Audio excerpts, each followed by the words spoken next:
Notice how the lungs feel when they empty out.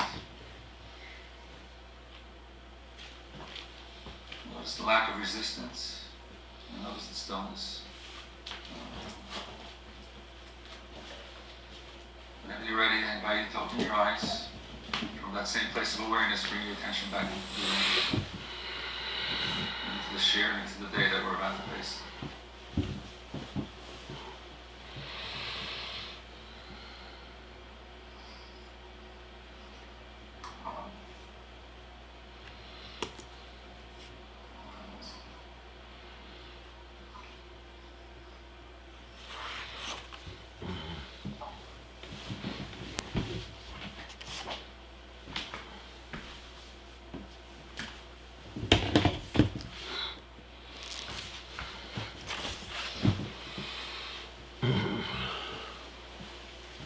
Thank you. Thank you very much, Rabbi Zev. Thank you. Thank you very much. Good morning, everybody. Today is Vav Nissen, Tuesday morning, Vav Nissen, Tavshin Pei, the 6th of Nissen, 5780, and March 31st, 2020. Thank you very, very much for the meditation. I don't want to ruin it through words. I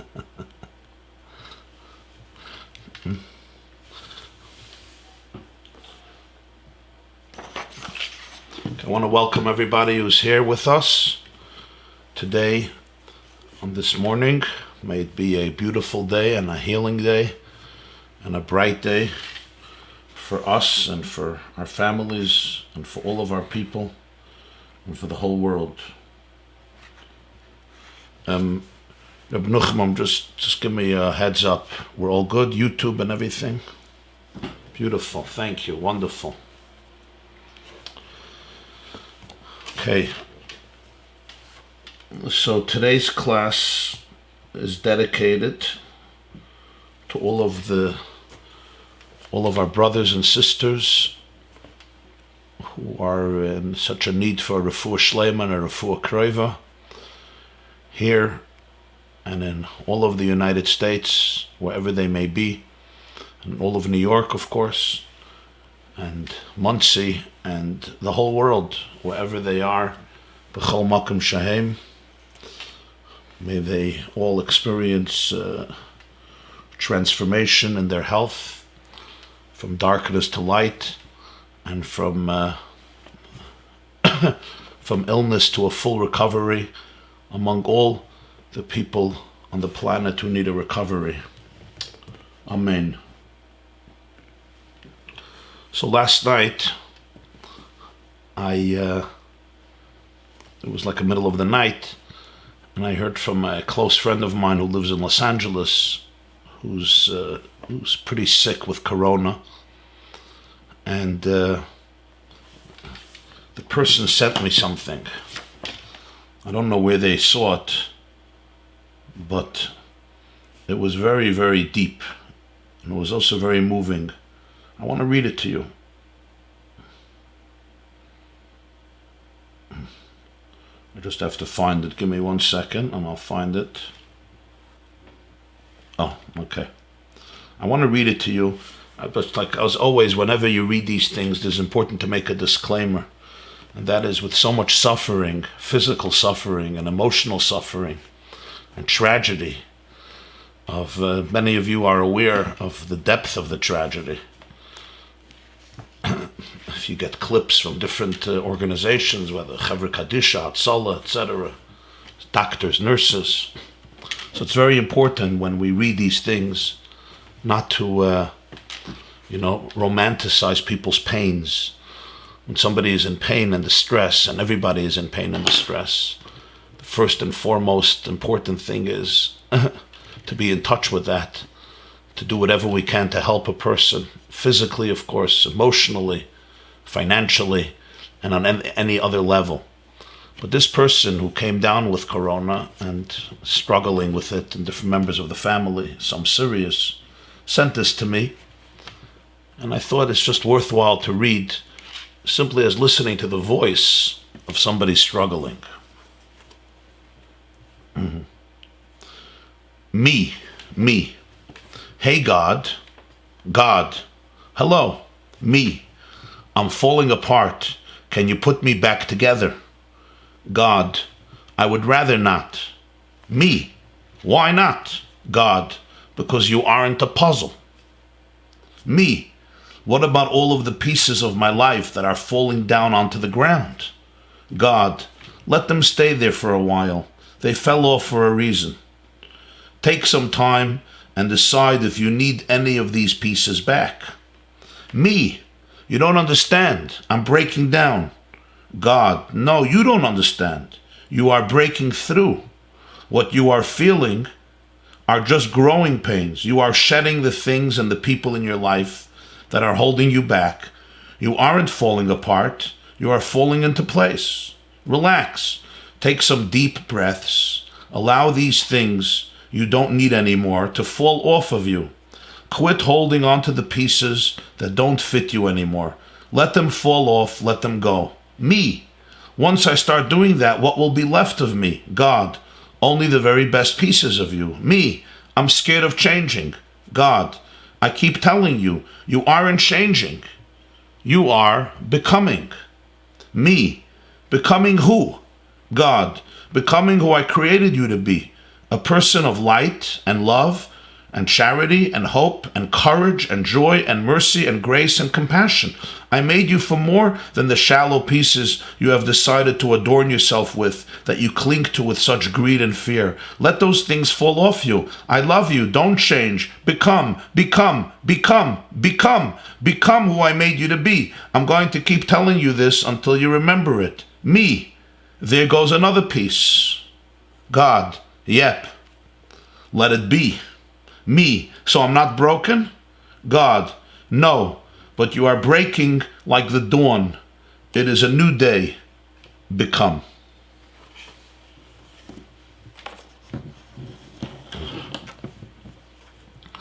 So all of us who are quarantined, and hopefully you're in good health, and your children and your spouses and your loved ones are in good health, and if not, they should have a recovery. This is certainly a time of taking stock on every level. So this is just one perspective of what we call cheshbon hanefesh, of taking stock during what in other years are usually the most hectic days of running for matzah and wine and meat and chicken and cleaning and scrubbing, etc., etc. And today apparently the b'dikas chametz has to be on two levels, not only external, but also internal. So, everybody can ask questions or give your comments to this poem if you wish. 845-777-4747. 845-777-4747. One of our chevra who comes to the shir has yahrzeit today, so I'm just going to mention Rabbi Michal Handler, and dedicated for the yahrzeit of his father, Zichrona Livracha, Reb Matisyahu ben Elkanah, Olav Shalom Tehei Nishmas Yitzura B'Tzara Chaim. It should be a good to better for you and the whole family. Amen. This is Reb Matisyahu ben Elkanah, Zichrona Livracha. So, my dearest friends, we have been exploring three states of consciousness, or three states in life. What is called in Nigla and Halacha, in Chumash, on Evet Knaini, in Chumash, in Gemara, in Chazal, in Halacha, Evet Knaini, Evet Ivri, and Amma HaIvriya. And the difference we discussed is connected to three layers of the soul: Nefesh, Ruach, and Neshama. Yesterday, in yesterday's class, Monday's class, we learned a very important distinction between the three. In the first two, there is something called chipazon. You have to run away from your negative slavery in haste. You must rush. What does it say by Yetzias Mitzrayim? Ki barach ha'am. The nation fled. Why did they flee? Because avadim hayinu lefarei b'Mitzrayim. because we were slaves. And whenever you're in a state of slavery, we're talking here about negative slavery. There is an Eved Hashem where you are a servant of God, meaning you're aligned with your ultimate self, with your highest self, with your deepest self, with your deepest levels of awareness, to bring it back to the meditation. And even beyond that, even beyond your awareness. But there's also negative slavery. I can be a slave to so many other things. I can be a slave to my impulses. I can be a slave to my anger, to my laziness, to my bad temper.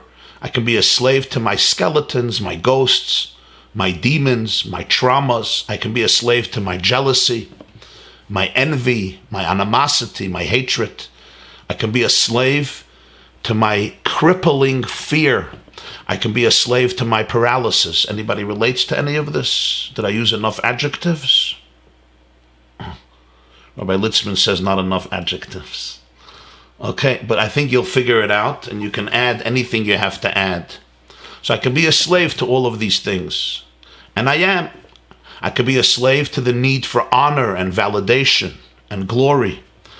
I sent out yesterday an email. I hope you guys received it. I don't know if you're on my email list, but it's on the yeshiva.net, an article by my friend Rabbi Pinny Dunner from Beverly Hills about people doing a Seder in quarantine. And very moving story that I shared there. But sometimes I can become a very deep slave to the need for validation. I always need people to validate me or glorify me. I can be a slave, of course, to money. I can be a slave to entertainment, to distractions. This is all slavery. And when I go out of my slavery, it has to be b'chipazon. And that's why the Torah keeps on saying, by Yetzias Mitzrayim, it mentions a few times, that v'achaltem oisei b'chipazon. Eat it in haste, in haste. It's not just haste in a rush, Haste is the definition of the Geula, because it didn't have to be in haste. They were sitting at home. The Geula was only the next day. They had a whole night. They didn't have to eat it in haste. They didn't have 5 minutes for dinner. Sometimes you're saying, you have 5 minutes for dinner and we have to leave right after. They didn't have 5 minutes for dinner. The night before Yetzias Mitzrayim, they had a perfectly relaxed Seder. They were going nowhere. Moshe said, you must be quarantined, pun intended, in your home till the morning. Va'atem lo yiseitzu ish mepesach boisei ad boker, it's in Parshas Bo. So they could sit relaxed in their homes, in their huts, in their tents, and eat the lamb or the goat and the matzah and the maror in their homes, quarantined, protected, confined. Tomorrow they left. At night they weren't leaving. At midnight there was the big plague of Makas B'cheres. So it didn't have to be in haste, practically speaking. They could spend from the evening, and they had a very good few hours. Until midnight, there was not even any action outside. After that was Makas B'cheres, the death of the firstborn, and Paro came screaming, get out. And they still didn't leave until the next day. So the haste here is not technical in terms of time. Like you push it, have to sit, we have 3 minutes, eat fast, and go. They're not going anywhere. They're staying home a whole night. The haste is internal. The chipazon is an internal emotional state of haste. Because, in very simple English, when you're an addict, you have to run. Who do you have to run from? You have to run from yourself. You have to run from the parts of yourself that are broken. Like in the poem I just read. You have to run from the parts of yourself that have become you, and you have to get rid of them. And if you're going to walk slow, if you're not going to run, in other words, if you don't recognize how powerful this is, then you have to literally pull yourself away, which is what running away means. I have to run because somebody's chasing me. If somebody's not chasing me, I don't have to run. If something threatening is chasing me, I have to run. Who's chasing me? Pieces in me that are keep on chasing me. And if I just relax and I take off my guard, I get rid of my guard, and all is good because I'm completely wholesome, because right now I'm wholesome, I could fall right back because the one who's pursuing me could schlep me right back into the abyss. And therefore, I'm constantly in a state of running, identifying the enemy and pulling myself away. And the pulling yourself away is strong. It has to be with vigor. That's the state of the Eved Knaini. And it's very powerful liberation. Ki barach ha'am, ki barach ha'am. They ran away. Why did they run away? Because they were not completely cleansed from the brokenness of Mitzrayim. And that's a critical stage in Geula. In fact, Yetzias Mitzrayim is based on this. B'chipazon, haste, swiftness, fastness. And yesterday, at the end of the shir, we discussed different levels of chipazon, more external and deeper and deeper and deeper, 4 different levels of chipazon. There's Eved Ivri. Eved Ivri is still an Eved, but it's a much higher plane of consciousness. And in Eved Ivri, there's not only the right actions or the right behaviors or even the right thoughts and words, but in Eved Ivri there's also deep emotional identification. There's much more wholesomeness. Yet, it's still an Eved Ivri, and there's still an element of chipazon. There's still an element of haste, because the inspiration could come and go. The inspiration could be very powerful, but like the moon, it waxes and it's beautiful, and then it wanes and then it disappears. And then there is the third state called neshama, the Amma Ivriya. And the Amma Ivriya is completely in a different state. It's already in touch with neshama. Here there is genuine, not just inspiration, but transformation. Now let's see further inside, where it will be explained even more clear. And I know these distinctions, especially the last 2, are not so easy to grasp. Let's learn more. It'll become even more understood, I think, and the way we can apply it to our life. 1, 2, 3, 4. 4 lines from the bottom on page Kufay in Beis. If you're joining us now for the first time, I don't know if there's anybody joining us for the first time, but if yes, welcome. And on the yeshiva.net, where it says Tuesday morning class, Tuesday morning Chassidus, there's a banner on top of the homepage of the yeshiva.net. You'll open it up and you see the video, but there's a source page, source sheet on top of the video and a PDF below the video. If you click on the source sheet above the video, the screen will split into 2. You'll see yours truly speaking, and you will see the text. If you go to the PDF on bottom, you could just download it as a regular document in your computer, a PDF document. And when you open that up, you go to page Kuf Ayin Beis. We're holding on the bottom of the page. 1, 2, 3, 4, 4 lines from the bottom. All this explains a very enigmatic pasuk in Parshas Mishpatim. The pasuk says that when somebody sells his daughter as a maidservant, loy seitze ketzesa avadim, she should not go out like a regular slave. And what does this mean? So the Zohar says, because the slaves go out b'chipazon, in haste, she should not go out that way. And the Zohar connects it to the fact that the Navi Yeshaya distinguishes between Mashiach and the first Geula. The first redemption, the Jews had to run. Chipazon, kivarach ha'am, they ran, they fled. The second, the last Geula, Yeshaya says, Loi b'chipazon telechu, the pasuk says, Prophet Isaiah, you will not leave in haste.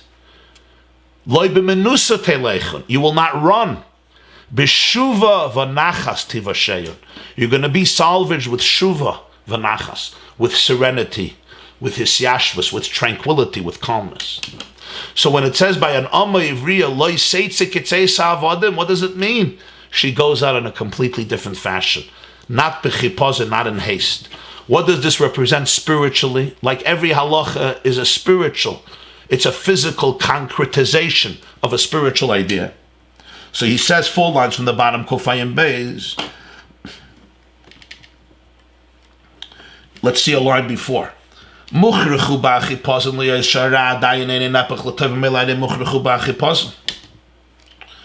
the case of an Eved, he needs the haste because toxicity has not yet been transformed. Mashenkin ba meivriya amar loy seitze ketzesa avadim shal meivriya zel b'chinas neshama va'amar al zel loy seitze ketzesa avadim ki loy b'chipazon tetzei. She will not be freed from her servitude like a regular male servant, because by her we say loy b'chipazon tetzei, don't leave in haste. In her case, there's no need for haste.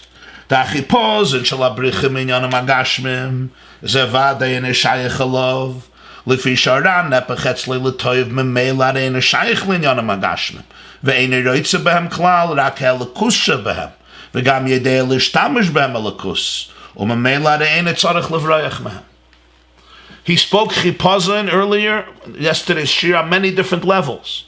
Whatever level chipazon is, the Amma Ivriya doesn't need it. The first level of chipazon is an addict has to run away from a lot of things because they're too dangerous. They are triggers. If you know that you're going to be in a situation and it's going to trigger the worst part of yourself, you have to consciously get out of there. And that's called running away. It doesn't necessarily mean physically running away. That too. But it's more an emotional consciousness. I am out of here. You cannot remain there. You're not healthy enough. You're not wholesome enough. And this itself is true on many, many levels. What do we mean by addiction? There's addiction, what we call, real addiction. And those of you who understand this, unfortunately, know this very well. How serious it is, how dangerous it is to touch anything that can trigger it, because you have to acknowledge your weakness. I have to acknowledge my lack of control, my inability to control my life. As long as I don't acknowledge that, it's extremely, extremely difficult to heal, to recover. So I have to run away. The same is true on every level. When a person is in the state of an Eved, I have to run away, but an Amma Ivriya doesn't. Why?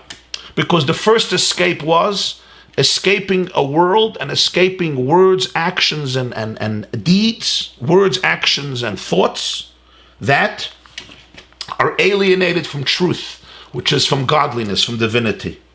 That's all if my Ra, my inner Ra, is still very powerful. It's not transformed. But somebody like the Amma Ivriya, where there's transformation, so he says they don't have to run away from anything, because when they relate to anything physical, they're not looking for the external. They're looking for the godliness. And they know how to use it for the truth. And that's what's very interesting when he says, the Amma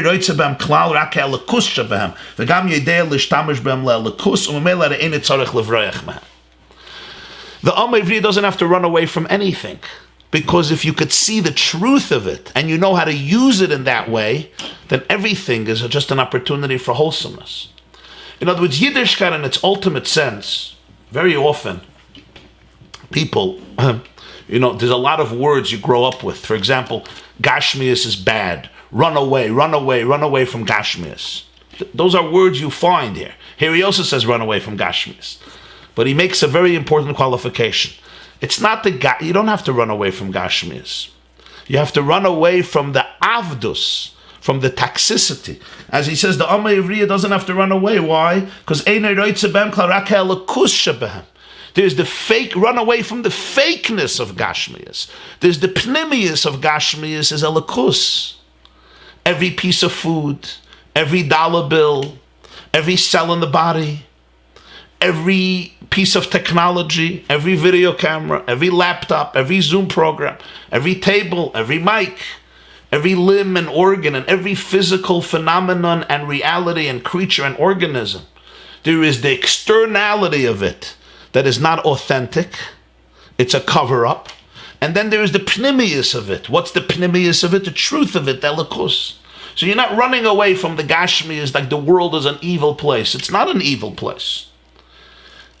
You're running away from the fakeness, from the cover-up, from the delusion, from the externalities. As I said in the poem earlier, you want the extra pieces to fall away. You don't want to be a puzzle that's made up of pieces that don't belong to you. That's what you're looking for. When you could see the elikus in something, you don't have to run. And you know how to use it that way. So therefore, the Amma Ivriya doesn't have to run. But why is she in that place? Because there has been very, very powerful transformation. And in each one of us, we know there's different states. There's some things I have to stay away from. Because if I get close, I could be sucked into it. And sucked in, not to the truth of it, to the facade of it. But some areas, you're wholesome. You could face it. You could be there. Because you don't get nispal from it. So in each of our lives, there's elements where I'm an Eved Knaini and an Eved Ivri and an Amma Ivriya. There's certain things that I have to run from, and there's certain things I really don't have to, because the fakeness will not be tempting for me. It's worked out. It's a worked out piece in me. Maybe it's a blessing. Maybe sometimes it's even natural a little bit, at least part of it. And therefore, you could actually face it in calmness. There was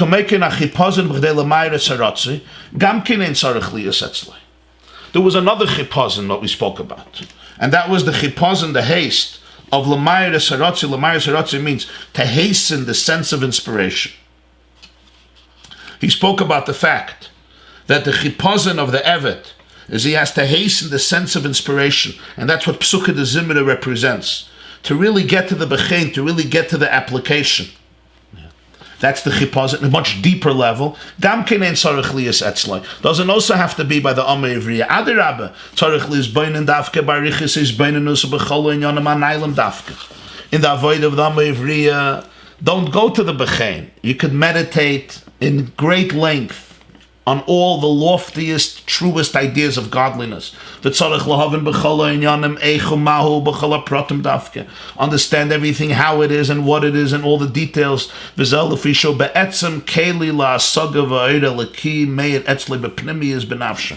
Because he is or she is a vessel for comprehension of the divine, and the divine light shines by this person internally in their soul. And that's how it affects truly also the animal soul. And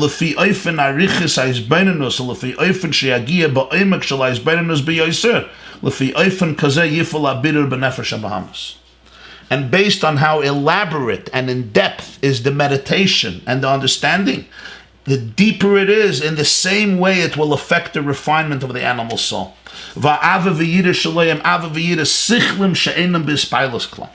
the love and the awe of this person in the state of Amevri, it's not that it doesn't exist, but it's not in a state of ispilus, which means it's not in a state of any detachment, where I am inspired about you. Rather, there is a complete fusion, a complete oneness. And that's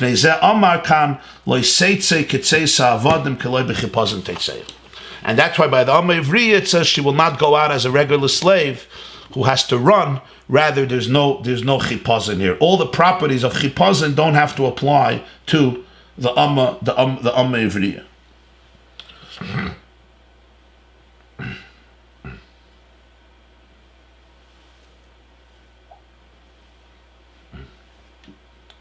Umuvan mizah, I'll call upon him. We can understand from this. She'uvder shenasai de chipazon, einoi meshubach kol kach, me'anasa shloya de chipazon.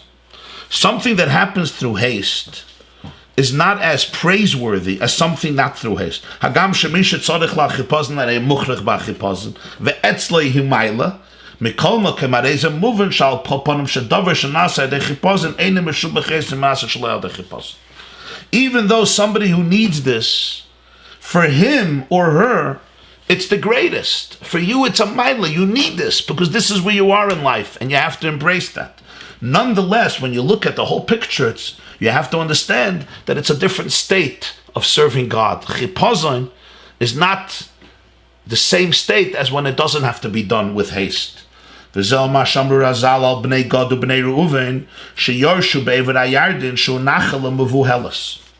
Chazal speak about the tribes of Gad and Reuven who came to Moshe, and they said they want to settle Transjordan. They don't want to go into the west, they want to stay in the east.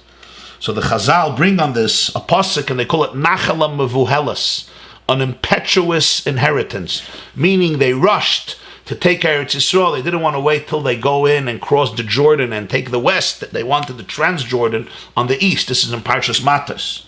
What's the idea? Because Nachala Mevuhelas means an inheritance that is acquired through haste. And this represents maybe very vital and important, but a certain state in life where a person is, and you can't compare it to the Amma Ivriya who's in a higher state. But if you need this, this is what you must have. And if not, if you're going to deny it, then you're sometimes left with nothing. The pasuk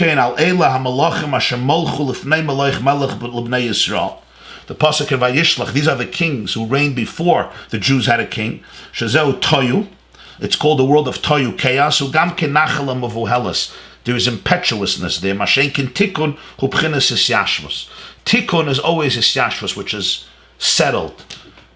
It's not chapnish kemaluchim. I'm not, grabbing angels. There's a certain internalization, and therefore it's internalized. And any time something is internalized, there's a calmness there. I don't have to run because it's who I am. And when it is who I am, when it becomes me, I don't have to run. ושרש התיקון הוא בחוכמת תימו, שזהו מה שסובה דעתי סוסים כחמר טוב, דשוקת ושכח על דורדיה. The Zohar says an elderly person, the older a person gets, the more their das becomes meyushav. The Gemara, the Mishnah says in Kinim. So he says, Sava, an older person, his mind is sasim, it's wholesome, it's like good wine that has already rested very many years on the haven, on the sediments, and now it's completely refined. So he says, the older a person becomes, and you work on yourself, you become like the aged wine. We learned yesterday in Gemara that Yosef sent his father Yaakov, Yayin Yoshan Shadas Skenim Noicha Himenu. Aged wine that elders can enjoy because that's the story of their life. The longer the wine, the older the wine becomes, the more refined it becomes, the more clear it becomes, and the less you need the chipazon. That's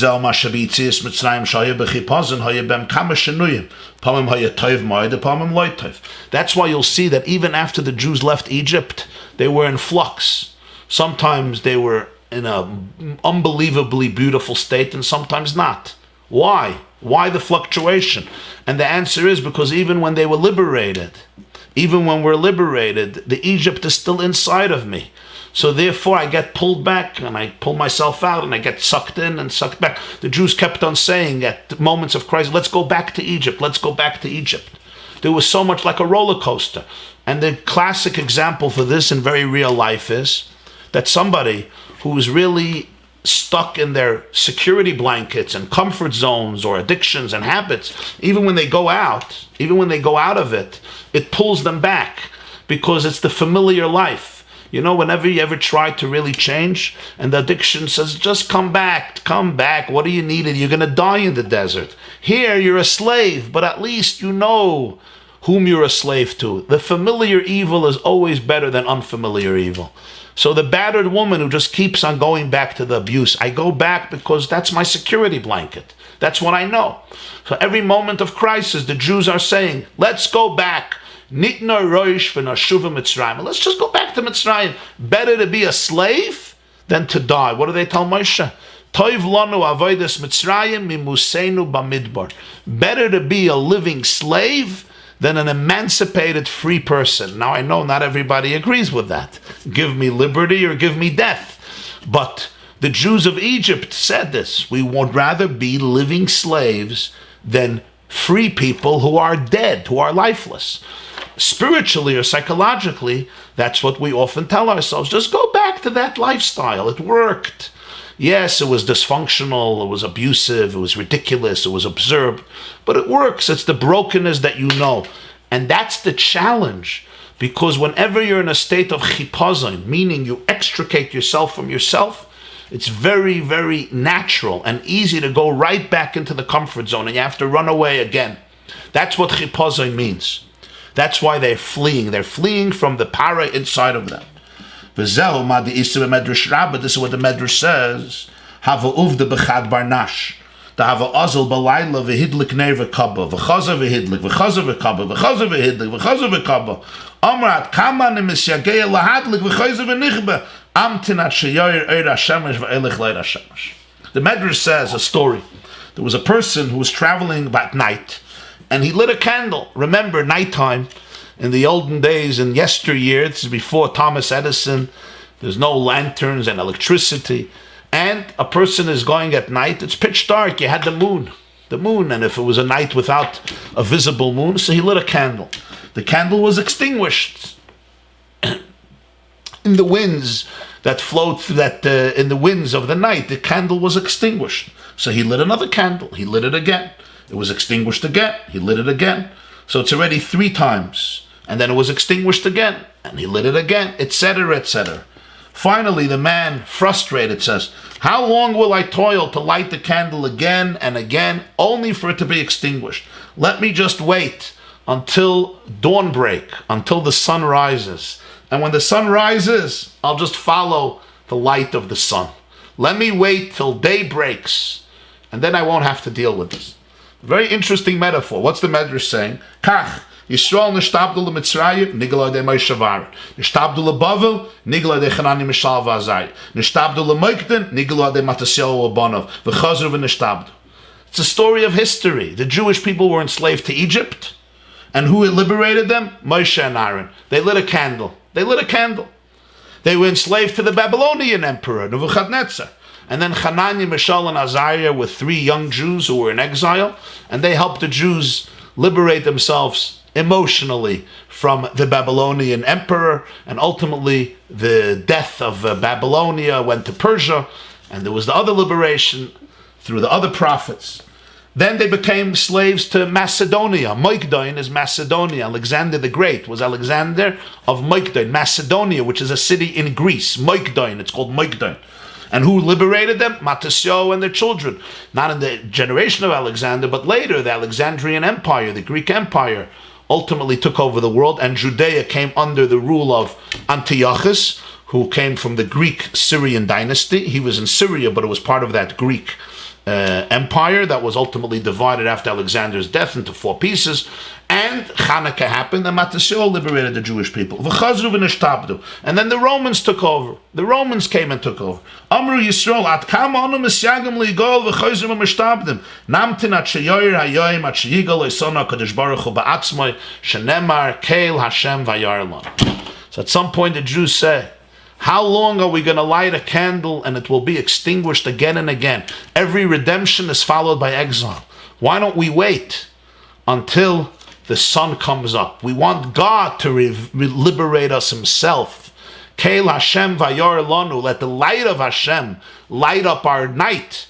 Instead of a candle, let us have the light of the sun, which will not be extinguished by this wind or this force or that force. It will be absolutely radiant and bright so that I don't have to walk in the dark.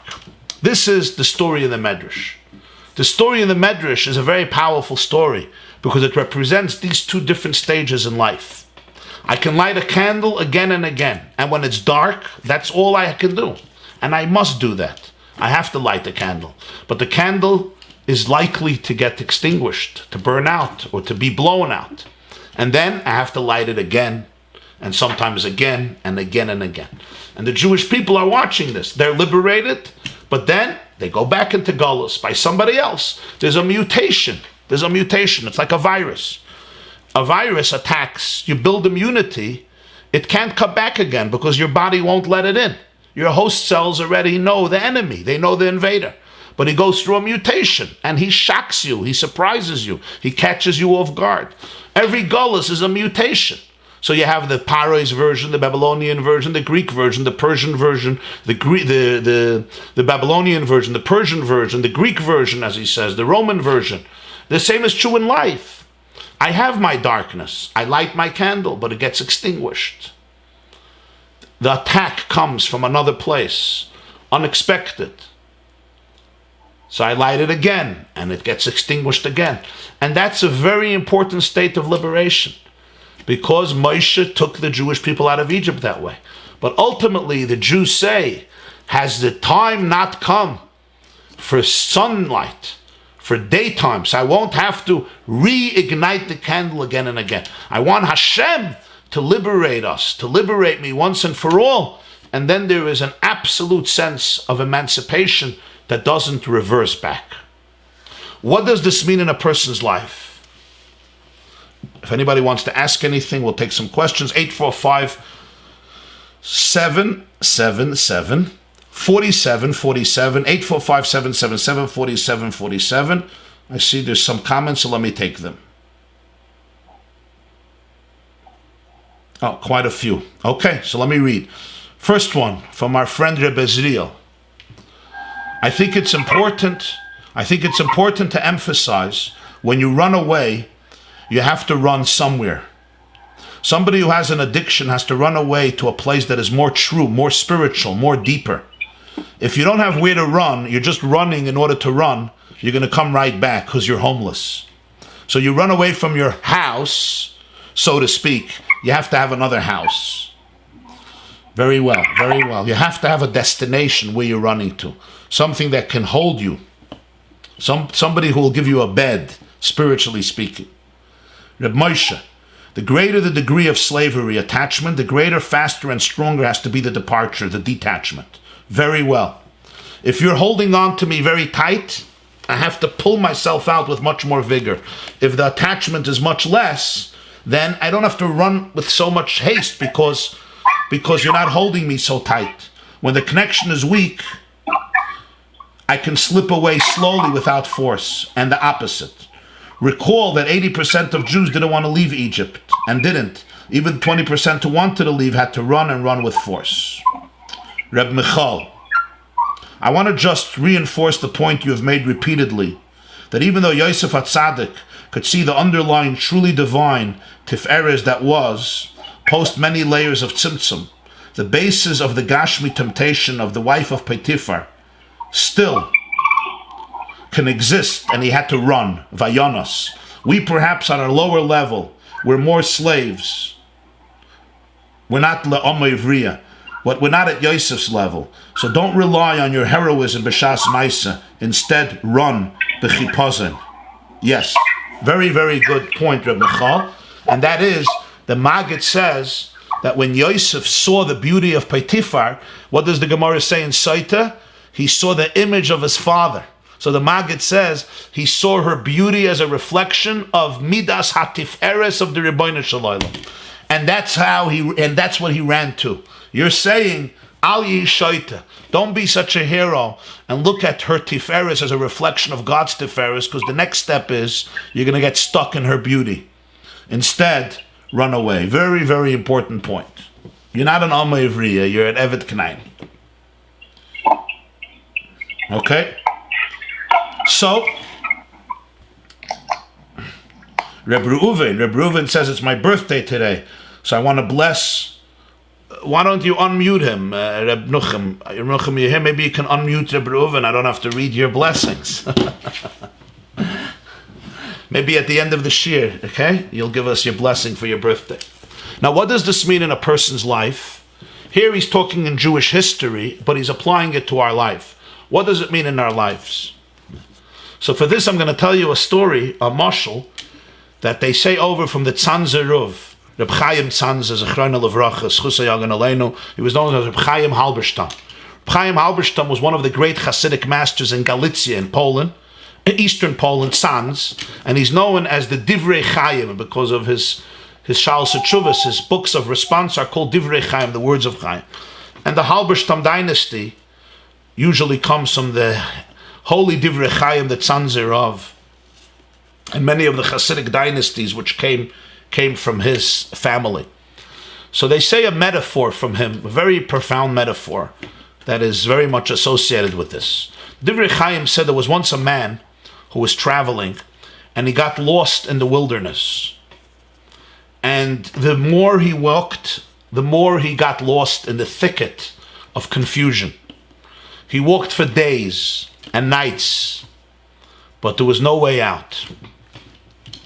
And finally, one day, he sees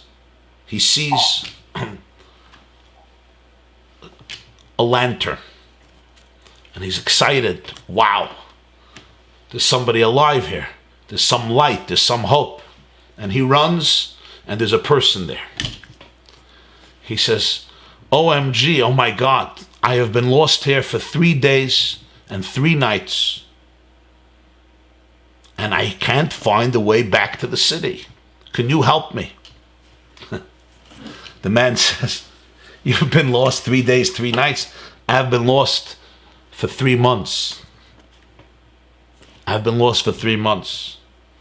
So he says, you can't help me? He says, one thing I can help you. I can tell you what ways not to take. That's what I can help you do. I can tell you which paths will take you nowhere, because I have experimented with a lot of paths. This won't work, that won't work. That's the expertise I can give you. So the Tzanzerov said, so the man who was freshly lost looks at him in desperation and says, so what now? He says, what now? He says, let us hold hands and search for a new way together. And this was a metaphor he gave for how he was speaking to his Hasidim. And he was telling them what their role is as a community, what their role is as friends, what their role is as Jews coming together to search. Very profound. I'm looking, you're looking. I come to you, you look like you have experience, you're an old sage, you got a long beard, yeah, you've been around. I say, show me the way out. And you say, I don't know, I'm lost longer than you. One thing I know, I have experience what doesn't work. I went here, I went there, I went there, I went there. So what now? He says, let's hold hands and search for a new way together. But then the Tzanzerov added something else. He said, so the man said, if you don't know where you're going, what do you have a lantern for? You don't even know where you're going. What's this lantern helping you? Why do you have it lit? He says, ooh, that I will not turn off. I will not extinguish my lantern. Why? He says, I don't know the way out. I don't know. But I'm hoping I light a candle, somebody else will find me and get me out of here. I may not be able to know the way, but I light a lantern, somebody will find me. Now, each aspect of this parable is very significant. It's the idea that experience of years doesn't necessarily give me more clarity where to go. It just may tell me where not to go.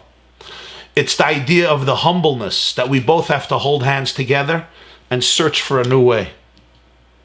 And it's finally the idea, I may not know my way out, but light a candle. Somebody will find you. Your God will find you. Your Rebbe will find you. Your soul will find you. Mashiach will find you.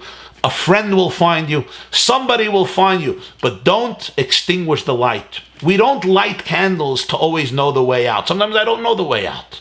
But I light a candle to say, I'm present. I'm here. Maybe I can't find myself, but maybe you could find me. That's the candle metaphor.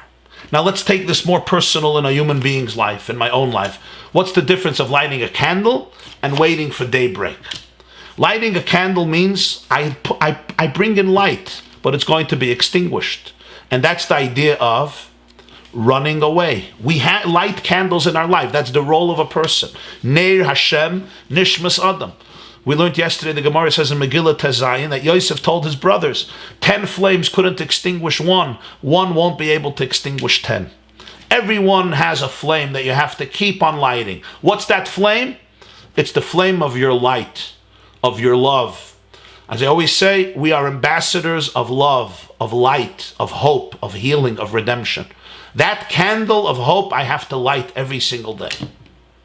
And even if I may not know the way out, but by light, somebody else can find you. Someone who you didn't expect. Maybe you're super conscious. Maybe a friend. I told you. Maybe your Rebbe. The best, God, will find you. But for that, you have to keep on lighting candles. And I light, and it gets extinguished. But the next day, I have to light a candle again. And don't get frustrated. In a person's life, it means, yes, I have a lot of stuff in me that are broken. They're dark. And they extinguish my flame. But you know what? I light a flame again. Does it mean I know the way out permanently? No, I'm stuck. That's why we have to hold hands and search for a way together. But make sure the candle is on. Don't extinguish the flame. And that's a tragic but beautiful state. I keep on running and coming back, and therefore I run and come back. If I would really be free, I don't have to run anymore. I could walk. But I'm not free because somebody is schlepping me back. So I have to run, schlep back and run. It's like there's an attachment to things that are broken. And the flame keeps on getting extinguished. So at some point the person says, enough. Give me sunlight. Give me sunlight. I need sunlight. Enough with the candles. I need permanent light. Historically, the Jewish people are liberated. Back in Gullus. Liberated, back in Gullus. Liberated, back in Gullus. At some point the Jews say, we want Mashiach now. I want God to redeem me through Mashiach, but I want Hashem. The redemption should be directly from Hashem. V'haya Hashem l'chol ha'or olam. So that there shouldn't be any more the going back and falling back and falling back. And what does this mean in a person's life? It's a very powerful moment. there is a point in life where you have to say, enough with running away. I don't want to light candles anymore. I want the sun. When the sun comes out, you don't need a candle. You don't even notice the candle. There's complete light. This is a paradigm shift, and it's a very deep paradigm shift, and I want you to understand this well. And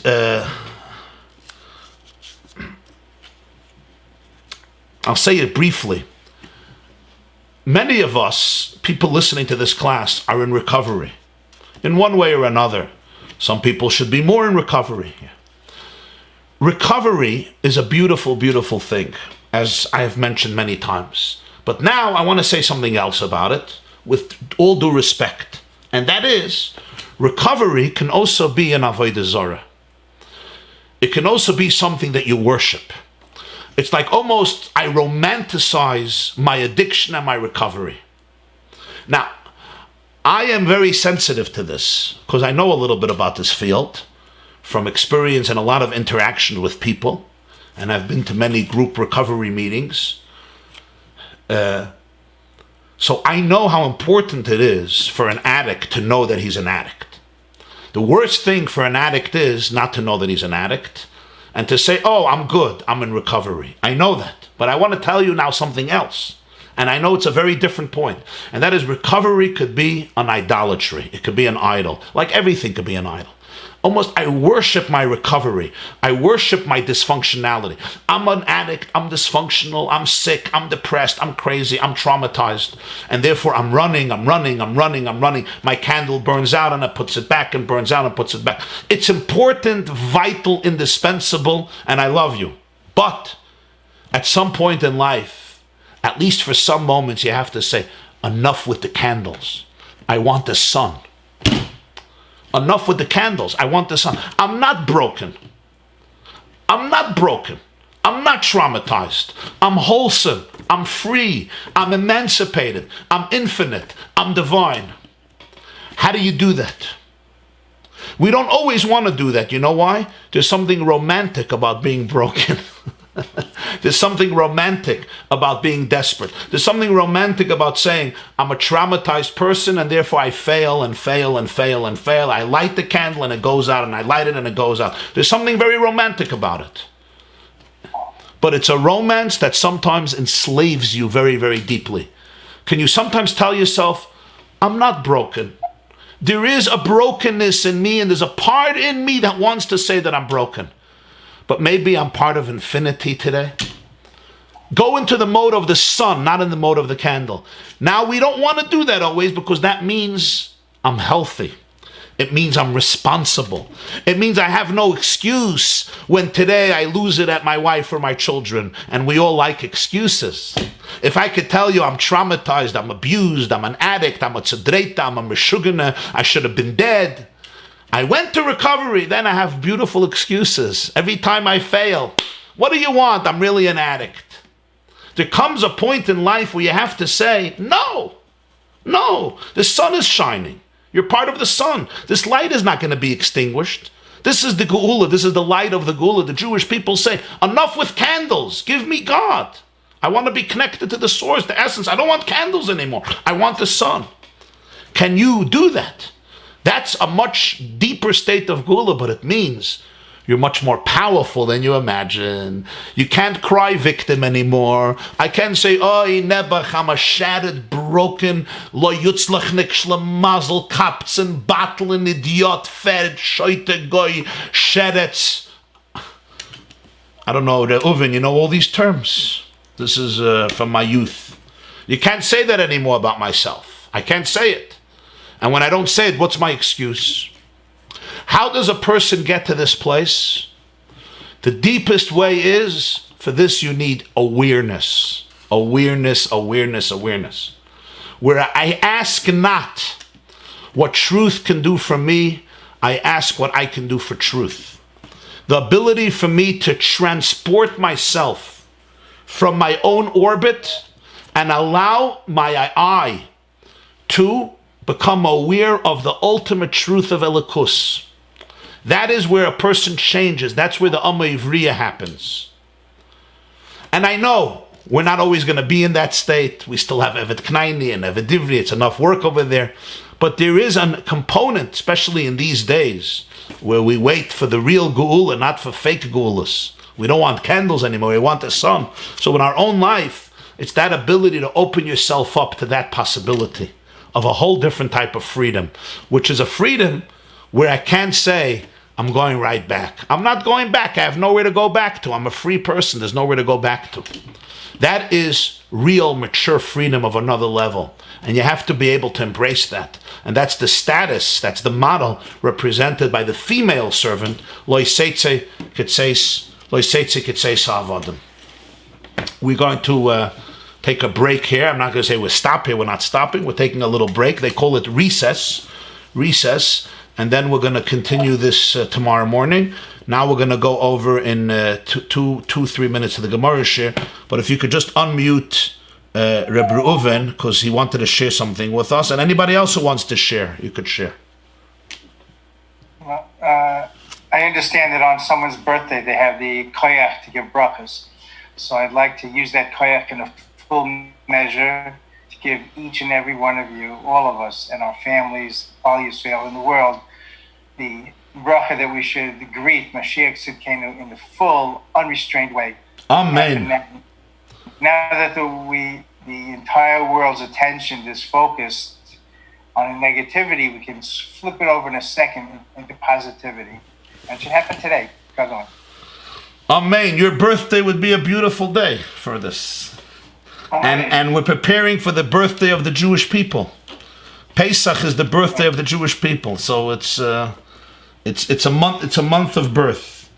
I'm just going to read, thank you, Rabbi Reuven, and you should have a very successful year in Ashnas Hatzlacha. Amen. And only success, happiness, and good health and prosperity for you and your family and all your loved ones and all of us and all of the Jewish people. Amen, amen. And may the candle be transformed into the sun. I'm just going to read another 2 comments here before we go. By Yetzias Mitzrayim it says, Nigla Aleya Melech Malchi Amlachim HaKadosh Baruch Hu Ga'olam. So why was that not the sun? Excellent question, excellent. And the answer is, very good question. By Yetzias Mitzrayim it says Hashem himself was revealed. It wasn't Moshe and Aaron. Beautiful question, good question. The answer is, that's true. But it happened only from above, not from within. In other words, it was a moment of absolute infinite revelation that overwhelmed the Jewish people and transported them into another domain. But ultimately, when that revelation didn't come from above, on their own, they were not ready for it. On their own, they were still enslaved. And that's why the slavery can reemerge. The Chiddush of Mashiach is that it's not just the light of God from above, it's the light of God from within. And that's the difference between Yetzias Mitzrayim and now. There have been 3,000 years of a lot of work in between, a lot of blood, a lot of sweat, a lot of tears, a lot of joy, a lot of transformation. So that's the difference between the two. 845-777-4747 for questions or comments. One more, Reb Moshe. Real permanent change, you say, comes from Moichin. Opposite of just emotions-based change, which is fleeting. Emotion-based change is more fleeting. Doable by the Ameh Ivriya who has transformed herself and is not attached or lightly attached to that from which she must detach. For her, because the attachment is absent or weak, haste is not so necessary. This is how I understand it. Is it correct? The answer is, it is correct. Thank you very much, everybody. Have a beautiful, beautiful day. Stay healthy. My love and blessings to all of you. Make this day meaningful. And if I could suggest to all those who are listening, if today you could, if possible, unless of course it's necessary for medical purposes, if you're a volunteer or so forth, I want to suggest 2 things. Number 1, dedicate a certain time of the day where your phone is off, or at least it's put in a drawer, because the WhatsApps now come in every 2 or 3 seconds. And unless it's very necessary for you because of helping somebody or helping yourself, try to dedicate time where you could spend time with your soul, with God, learning, davening, or with your loved ones, with your children, without the phone constant. Number 1. Number 2, I would just also suggest today and every day that try to pick up the phone or send a message or email, but better to pick up a phone to 1 or 2 or 3 people who you know are quarantined on their own. They're lonely. Maybe just one person in quarantine or 2 people. Could be a relative, could be a distant relative, could be a friend, or could be a stranger. Could be a stranger. And reach out to them. Give them a little light, give them a little love, and tell them you're thinking about them. My suggestion for the day, I love you, have a beautiful day and a healthy day. We're going to go on to the Gemara. It's now 9 o'clock. We're going to start in around 1